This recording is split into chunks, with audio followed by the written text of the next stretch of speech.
मैंने होश की आंख जो खोली थी, कानों में पड़ी एक बोली थी। वो बोली थी एक बेटी की, उस आंगन की एक तितली की। वो तितली थी मेरे बाबा की, वो बेटी थी मेरे बाबा की। वो बहन मेरी आबाद रहे, घर में अपने वो शाद रहे। मेरे बाबा के हर भैया ने, मेरे प्यारे हर एक चचा ने, हर बेटी को इज्जत दी है, शफकत उल्फत चाहत दी है। उस रब ने मुझे जब बेटी दी, इनके आंगन में मैं आई, अब मैं फुफ्फो के जैसी हूँ। एक बेटी हूँ, एक तितली हूँ। दादाजी जरा तो रहना था, मुझे शुक्रिया आपको कहना था।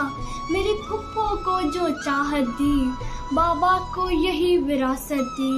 वो शुक्र खुदा का मुझको मिली, मेरे बचपन की ये बेल खिली। इस धरती के सारे लोगों, हर बेटी को उसका हक दो।